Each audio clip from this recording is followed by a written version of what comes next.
Okay. அஸ்ஸலாமு அலைக்கும் வரஹ்மத்துல்லாஹி வபரகாத்துஹு. வணக்கம் உலகள். என் வாய்ஸ் கிளியரா இருக்குதான்னு பாருங்க.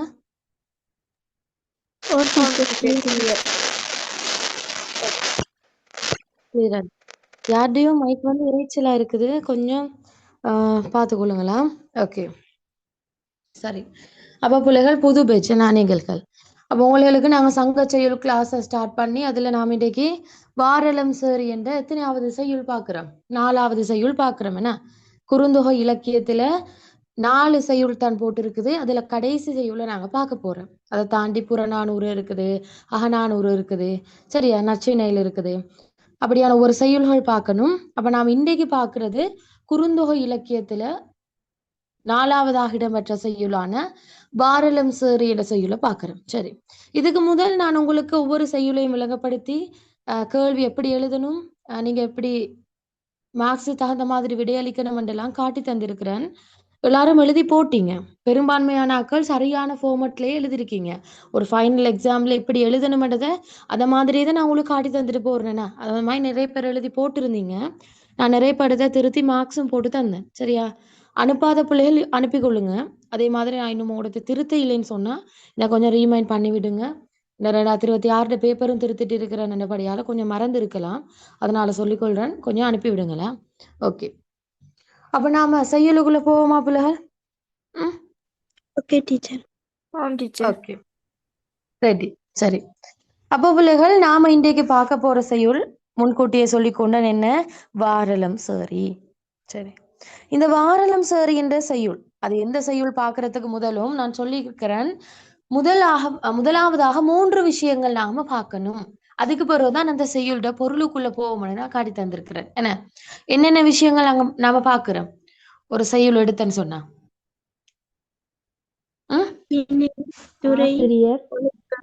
ஆசிரியர், ஒழுக்கம். Very good. நாம முதலாவது பார்க்கணும் பிள்ளைகள், இந்த பாடலை இயற்றினவர் யாரு, இந்த செய்யுளை பாடியவர் யாருன்னு பார்க்கணும். அதுக்கு பிறகு பார்க்கணும் இந்த செய்யுளுடைய திணை என்ன, எந்த நிலத்தை அடிப்படையாக கொண்டு இந்த செய்யுள் பாடப்பட்டது என்றதை நாங்க பார்க்கணும். அடுத்தது பார்க்கணும், நிலம் பார்த்ததா இருந்தால் அதுக்கு அடுத்தபடியா நாங்க பார்க்கறது ஒழுக்கத்தை. அதுக்கு பிறகுதான் துறையை நாம பார்க்கணும். சரியா? கட்டாயம் நீங்க எந்த ஒரு செய்யுளை படிக்கும் பொழுதும் இப்ப நீங்க புது பேட்ச் தானே, அடிப்படையில இருந்து இப்படியே படிச்சுட்டு போங்க. விளங்கினதா? ஓகே, சரி, நாம பார்ப்போம். வாரலம் சேரி என்ற செய்யுளை பாடினவர் யாரு பிள்ளைகள்? யாரு பாடினது? Very good. Very good, Paranar. இந்த பரணர் என்பவர் யாருன்னு சொன்னா பிள்ளைகள், சங்க காலத்தினுடைய இறுதி பகுதியில, நான் சொல்லுவேன் கடைச்சங்கம் இருந்த காலம்னு சொல்லி, அந்த சங்க காலத்துல இறுதி பகுதியில வாழ்ந்த ஒரு புலவர் தான் பிள்ளைகள் பரணர். நிறைய இலக்கியங்களை படைச்சாரு. அப்ப அவரால இயற்றப்பட்ட ஒரு பாடல் தான் நாம இப்ப பார்க்க போறோம். சரி, அவங்களுக்கு பாடியவர் தெரியும். அதே மாதிரி பிள்ளைகள் நாங்க திணை என்றதை பார்க்கணும். திணை என்ன? இந்த பாடலினுடைய நிலம் என்ன? Very good. மருத நிலம். அப்ப உங்களுக்கு தெரியும் பிள்ளைகள், மருத நிலம் என்று சொல்றது எது சார்ந்த பிரதேசம்? வயலும் வயல் சார்ந்த பிரதேசம். Very good. வயலும் வயல் சார்ந்த பிரதேசத்தையும் தான் நாம மருதம் என்று சொல்லுவோம். என்ன மருதம்னு சொல்றது வயலும் வயல் சார்ந்த பிரதேசமும். சரியா? அப்ப இதுல திணை எங்களுக்கு தெரியும். நான் சொல்லி தந்திருக்கிறேன், ஒரு நிலம் எங்களுக்கு தெரியுமானதாக இருந்தால் அந்த நிலத்தை வச்சு அதனுடைய ஒழுக்கம் எவ்வாறு தீர்மானிக்கப்படும் என்றதை நான் காட்டி தந்திருக்கிறேன்னா, 5 நிலத்துக்கும் 5 ஒழுக்கங்கள் இருக்குதுன்னு சொல்லி தந்தேன். சரி, அப்போ இந்த மருத நிலத்தினுடைய ஒழுக்கம் என்ன பிள்ளைகள்? சங்க காலத்துல நான் காட்டி தந்தேன். Very good. Very good. ஊடல் ஒழுக்கமாக காணப்படுது. உங்களுக்கு தெரியும் மருத நிலம், இதனுடைய ஒழுக்கம் ஊடல். வெயிட். சரி, ஊடல் ஒழுக்கம் என்னன்னு தெரியுமோ? ஊடல் ஒழுக்கம் சொல்றது வெரி குட், பொய்க்கோபம் என்று கூட சொல்லுவோம், அல்லது நாங்க இன்னொரு பேர் சொல்லுவோம்.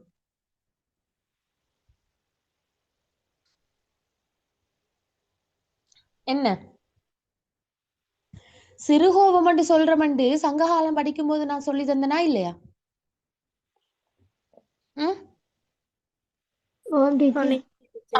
இப்ப 2027க்கு மார்னிங் கிளாஸ் நடக்கும் போதும் என்ன நான் சொல்லி தந்தேன், ஊடல் ஒழுக்கத்தை நாங்க பொய்க்கோபம் அல்லது சிறுகோபம் என்று கூட சொல்லுவோம். ஓகே, அப்ப பிள்ளைகள் நாங்க இதுல பாடியவர் பார்த்தாச்சு, திணை மருதம் என்பதாக பார்த்தோம். அதே மாதிரி அந்த நிலத்துக்குரிய ஒழுக்கமான ஊடல் ஒழுக்கத்தையும் நம்ம பார்த்தாச்சு. அப்ப நாங்க கட்டாயம் தெரியணும் ஊடல் ஒழுக்கம்டா என்ன என்று தெரிஞ்சால்தான் இந்த கதையினுடைய பின்னணி எங்களுக்கு விளங்கும். சரியா? ஊடல் ஒழுக்கம் என்று சொல்றது பிள்ளைகள் நீங்க சொன்ன மாதிரி பொய்க்கோவம் அல்லது சிறுகோவம் தான். அது எப்படி மருத நிலத்துக்குரிய ஒழுக்கமாக மாறினது என்று பார்த்தா கட்டாயமா தெரிஞ்சிருக்கணும். உங்களுக்கு தெரியும் பிள்ளைகள், மருத நிலத்தில் இருக்கக்கூடிய ஆண் மக்களினுடைய தொழில் எதுவாக இருந்தன்னு சொன்னா வயல் தொழிலாத்தான் இருந்தது. ஏன் ஒவ்வொரு நிலமும் பிள்ளைகள் அந்த நிலத்தில் இருக்கக்கூடிய வளங்கள் அடிப்படையாக கொண்டுதான் தொழில் செய்வாங்க. இப்ப குறிஞ்சி நிலத்துல மலை வளம் இருந்ததாலதான் நாங்க திணை விதைத்தாங்க, மலை அடிவாரங்கள்ல பயிர் செய்கைகள் செஞ்சாங்க. விளங்கினதா?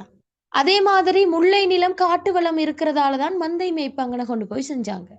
அதே மாதிரிதான் பிள்ளைகள் இந்த மருத நிலத்திலையும் வயல் வளம் இருக்கிறதால அந்த நிலத்தில் இருக்கக்கூடிய ஆண் மக்கள் என்ன செஞ்சாங்கண்டா அந்த வயல்களை அடிப்படையாக கொண்ட விவசாயத்தை செஞ்சாங்க.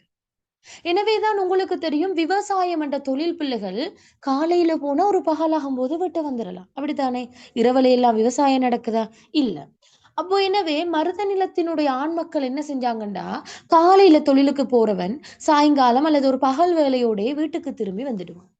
அவன்ட வேலை அதோட முடிஞ்சுமா? அவன்ட வேலை பகலோட முடிஞ்சுது. அப்ப அவன்ட வேலை பகலோட முடிஞ்சுன்னு சொன்னா அவன் பாருங்க மாலையில ஃப்ரீயா இருப்பான், இரவுல ஃப்ரீயா இருப்பான், விடிய காலை வரைக்கும் அவன் ஃப்ரீயா தானே இருப்பான்.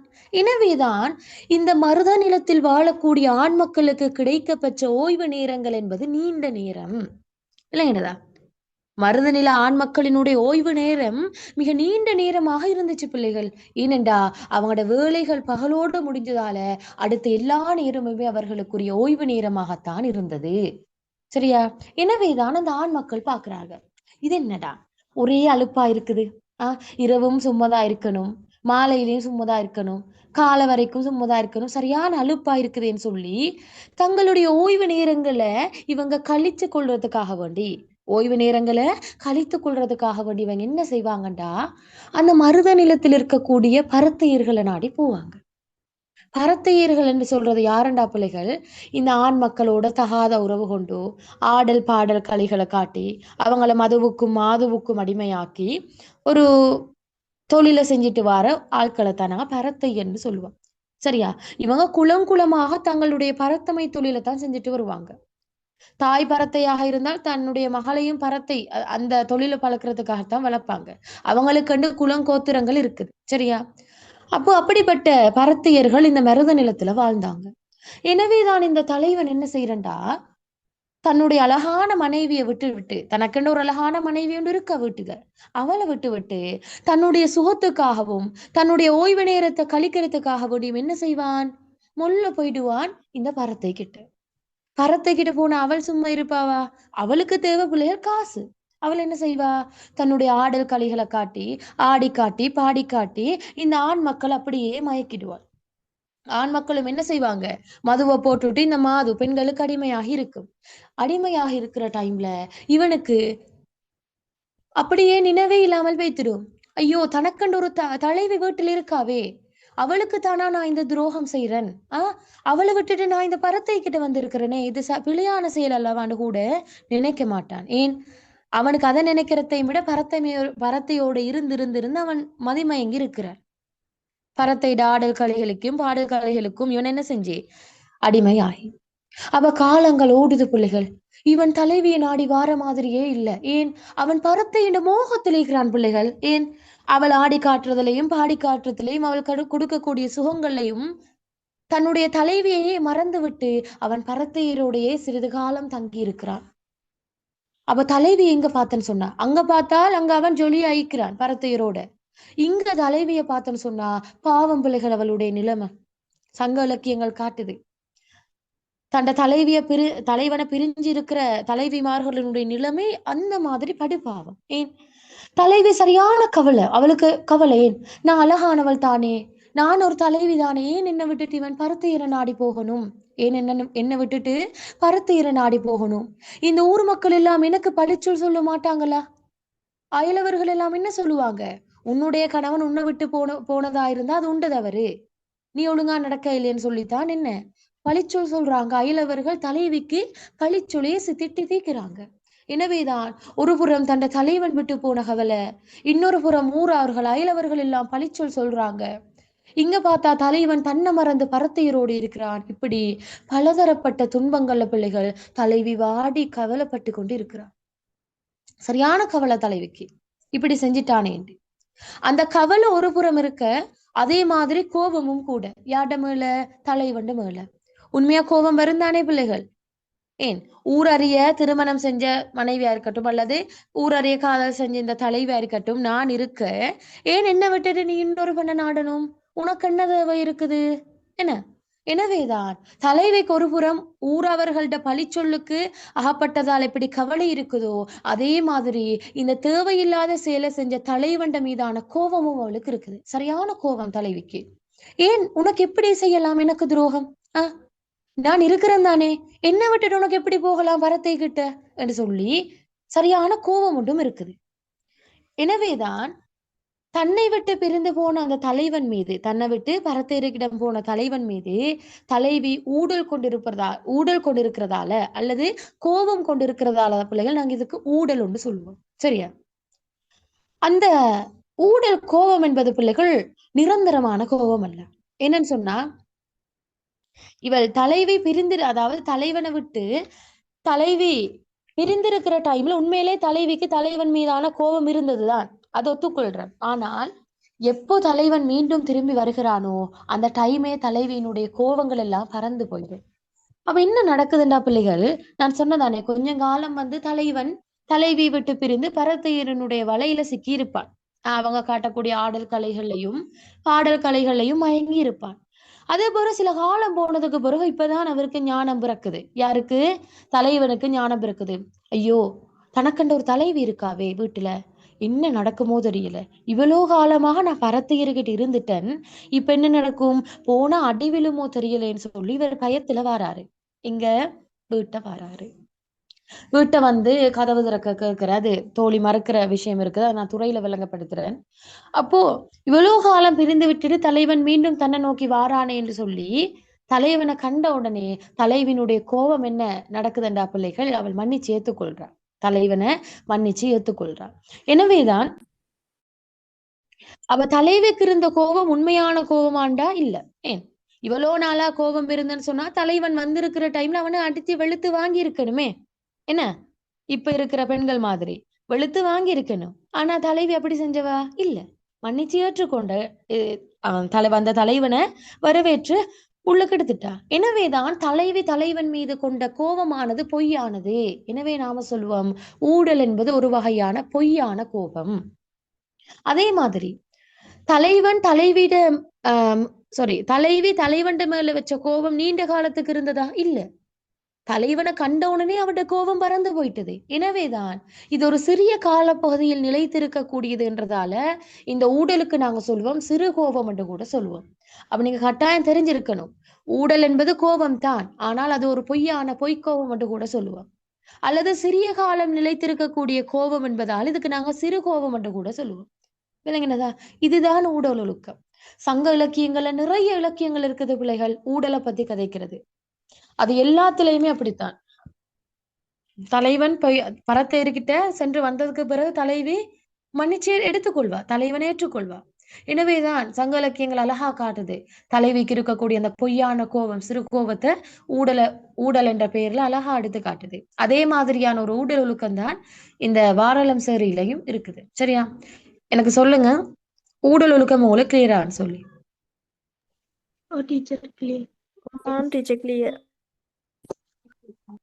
எல்லாருக்கும்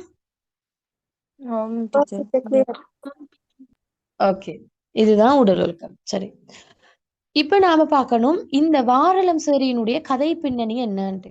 சரி, அப்ப உங்களுக்கு தெரியும் பிள்ளைகள், இந்த வாரலம் சேரி என்ற கதையிலேயும் என்ன நடக்குதுண்டா, இதுல ஒரு தலைவன் தலைவி இருப்பா. தலைவன் மருதநில தலைவன், விவசாயம் செய்யக்கூடிய ஒருத்தன். அவன் பகல் நேரம் ஃபுல்லாக வேலை, இரவு பொழுதெல்லாம் ஓய்வு நேரம் தானே. எனவே இவனும் என்ன செய்யறானண்டா, எல்லா மருதநில தலைவர்களும் செய்யற மாதிரி பரத்தையரை நாடி போறான். போனா இவனும் வரையில கொஞ்ச காலம். அவ வராமல் இருந்ததால சரியான கோபம் பிள்ளைகள் தலைவிக்கு. தலைவி சரியான ஊடல் கொள்கிறான். அப்போ தலைவி ஊடல் சொல்றது ரைட்.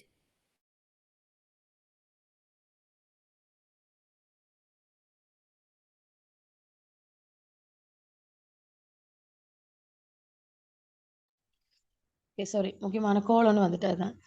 அப்ப என்ன நடக்குதுண்டா, இந்த தலைவன் மீதும் தலைவி சரியான ஊடல் கொண்டுதான் இருக்கிறார்.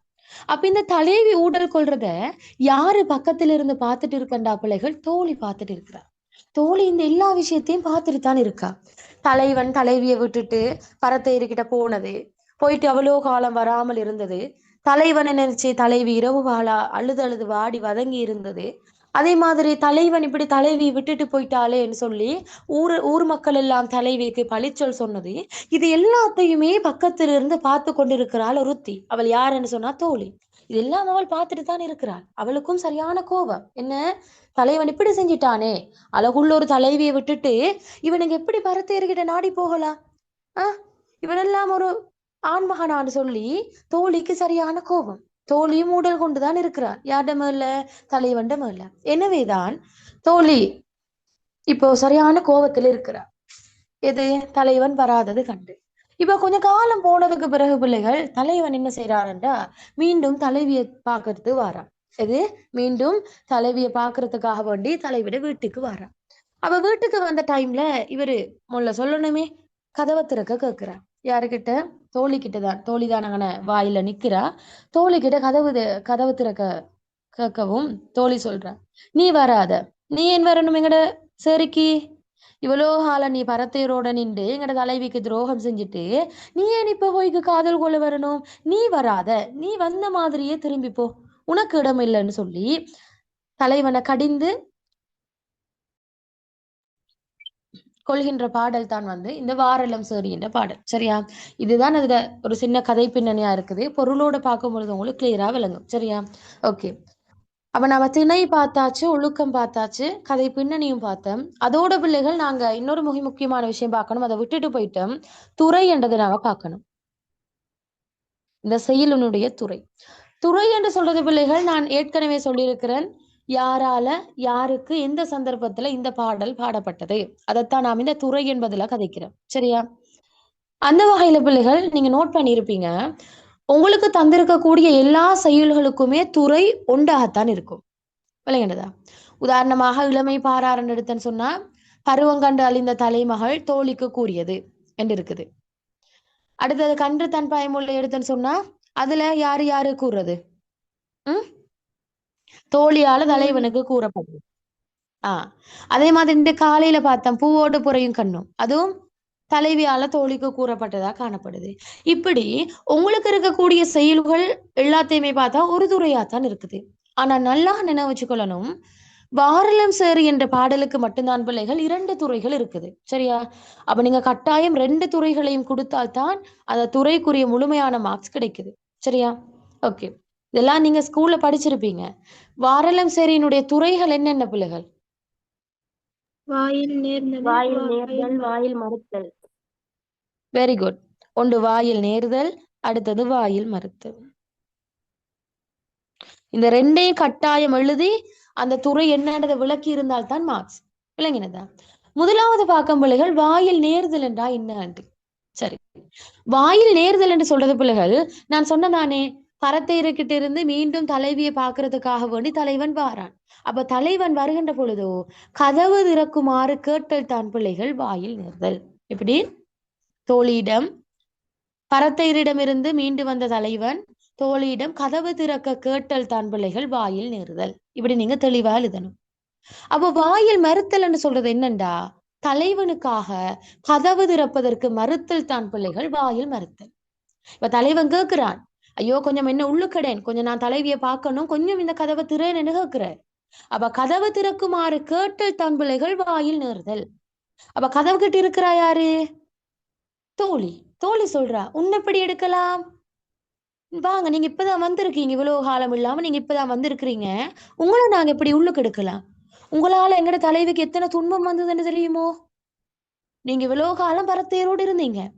இருந்தது மட்டுமில்லாம உங்களை நினைச்சு நினைச்சு அவள் கவலைப்பட்டா. அது மட்டுமா, ஊரவர்கள் எல்லாம் அவளுக்கு பழிச்சொல் சொன்னாங்க. எனவே இந்த வேலை சரி வராதே.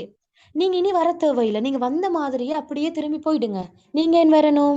நீங்க எல்லாம் வர தேவையில்லைன்னு சொல்லி நீங்க அப்படியே திரும்பி போறீங்க. எங்கட சேரிக்கு நீங்க வரவும் வேணாம். உங்களோட மலர் மாலை ஒண்ணு நீங்க இப்ப கையில கொண்டு வந்திருக்கிறீங்களே, அந்த மலர் மாலையும் கொண்டு வர தேவையில்லை. நல்ல புள்ளமாய் வந்த வழியை பார்த்து நீங்க போயிடுங்க என்று சொல்லி கதவு திறக்கிறதுக்கு மறுத்தல் தான் பிள்ளைகள் வாயில் மறுத்தல் என்று சொல்லுறேன். விளங்கினதா? அப்ப வாயில் நேருதல் என்று சொல்றது தலைவன் வந்து கபாடம் திறக்க கேட்டல் அல்லது கதவு திறக்க கேட்டல் தான் வாயில் நேருதல். அதே மாதிரி வாயில் மறுத்தல் என்று சொல்றது தோழி தலைவனுக்காக கதவு திறக்க மறுத்தல் தான் பிள்ளைகள் வாயில் மறுத்தல். இது ரெண்டையும் நீங்க எழுதி வச்சுன்னு சொன்னா உங்களுக்கு முழுமையான மார்க்ஸ் கிடைக்கும். சரியா? இந்த ரெண்டு துறைகளும் விளங்கினதான்னு பாருங்க. ஆம் டீச்சர்.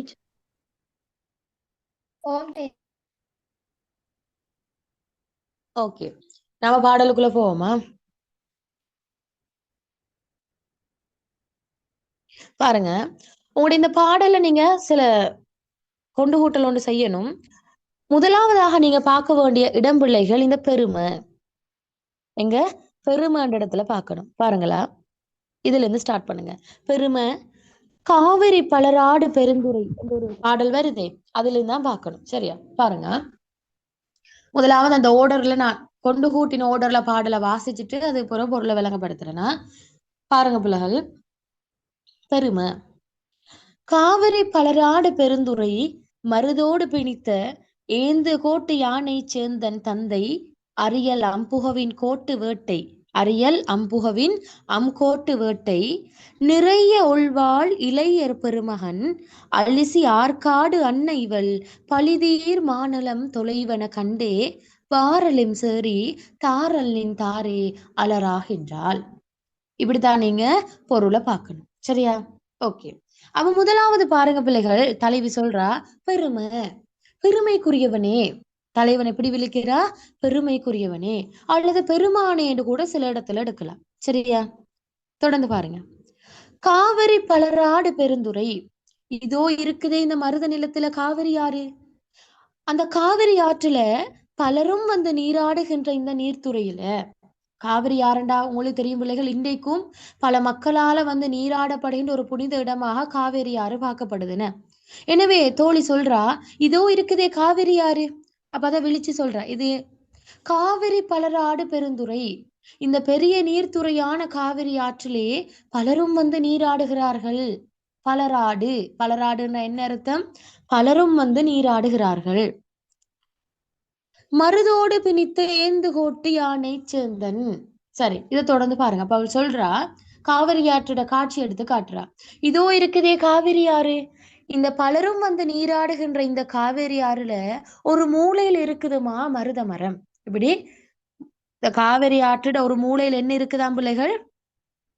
ஒரு மருத மரம் ஒன்று இருக்குதாம். அந்த மருத மரத்துல என்ன செஞ்சிருக்குன்னு சொன்னா பெரிய யானை, மதம் கொண்ட யானை ஒன்று கட்டப்பட்டிருக்குதா. பாருங்க, மருதோடு பிணித்த மருத மரத்தோடு பிணிக்கப்பட்ட கட்டப்பட்ட ஏந்து கோட்டு யானை சேந்தன், பெரிய வளைந்த கோடுகளையுடைய யானைகளை அடக்கி ஆளுபவன் தான்மா இந்த சேந்தன். அப்படிங்கிற முக்கியமான ஒருவனை அடையாளப்படுத்தி இருக்கிறாள் தோழி. யாரு? சேந்தனை கொஞ்சம் அடையாளப்படுத்தி இருக்குது. பாருங்க, அவள் சொல்றா, தொடர்ந்து பாருங்க.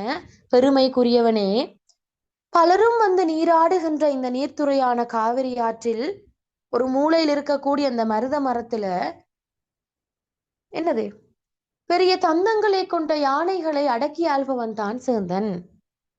அப்படிப்பட்ட சேந்தனின் தந்தை, இங்க தந்தை என்று இருக்குது தானே, சேந்தன் என்றதுக்கு அடுத்ததாக தந்தை என்று இருக்குது. அப்ப நீங்க பொருள் எடுக்கணும், அந்த யானைகளை அடக்கி ஆளக்கூடிய சேந்தனுடைய தந்தை.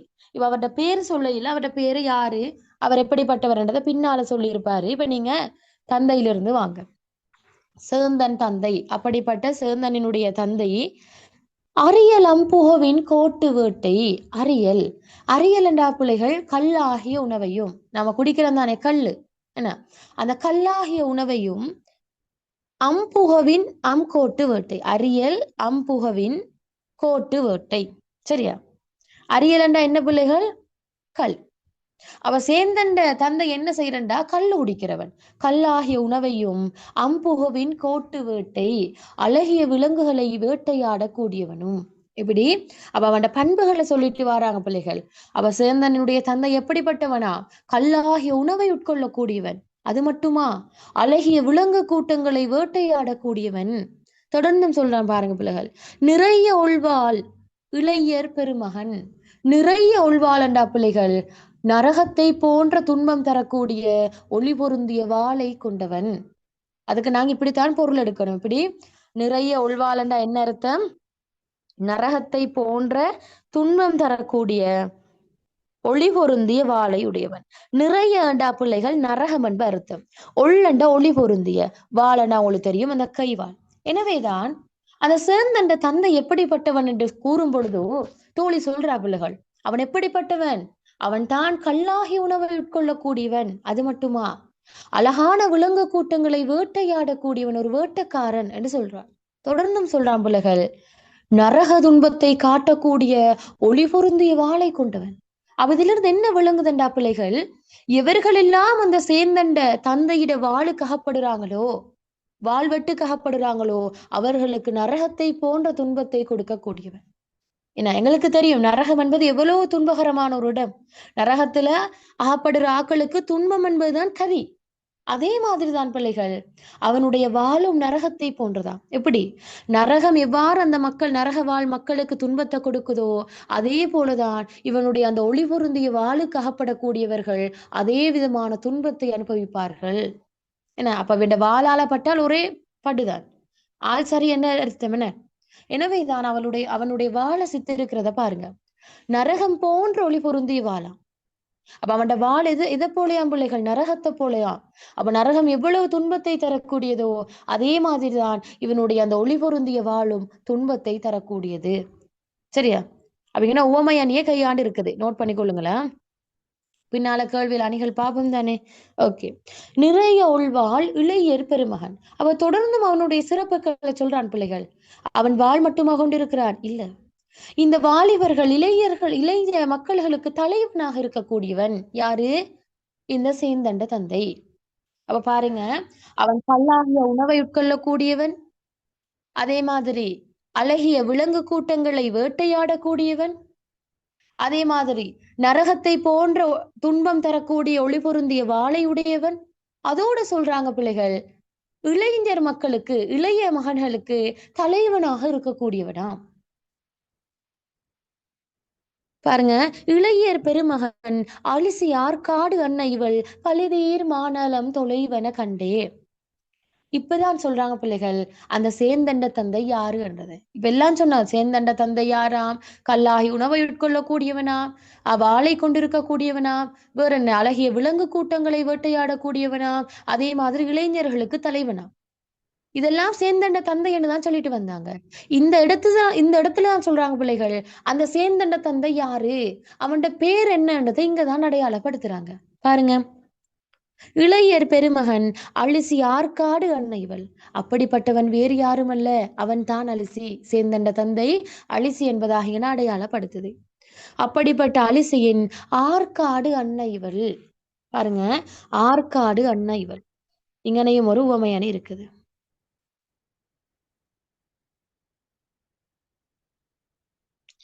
ஆற்காடு என்று சொல்றது என்னண்டா பிள்ளைகள்? அந்த அலிசி இருக்கிறான் தானே, பெரிய பெரிய இளைஞர்களுக்கு தலைவனா இருக்கிறவன், வீர தீர செயல்களை செய்யக்கூடியவன். அவன் ஆட்சி செய்யக்கூடிய நகரம் தான் பிள்ளைகள் இந்த ஆற்காடு நகரம். ஏன்னா அவன் ஒரு ஊருக்கு தலைவன். எனவேதான் அவர் ஆட்சி செய்யக்கூடிய நகரம் ஆற்காடு நகரம் என்பதாகவும் இங்க அடையாளப்படுத்தப்பட்டிருக்குது. சரியா? அப்ப தோழி சொல்றா, அலிசி இருக்கிறான் தானே, அந்த அலிசி ஆட்சி செய்யக்கூடிய நகரமான ஆற்காடு நகரத்தை போன்ற இவளது அழகு. பாருங்க, அவ தலைவியினுடைய அழகு எதற்கு உவமிக்கப்பட்டிருக்குது பிள்ளைகள்? வெரி குட், ஆற்காடு நகரத்துக்கு. அப்ப பாருங்க, இது எல்லாத்தையும் தாண்டி நாங்க ஒரு விஷயம் பார்க்கணும். பரணர் இந்த இடத்துல எந்த அளவு தலைவியினுடைய அழகை உயர்த்தி காட்டிருக்கிறாருன்னு சொல்லி.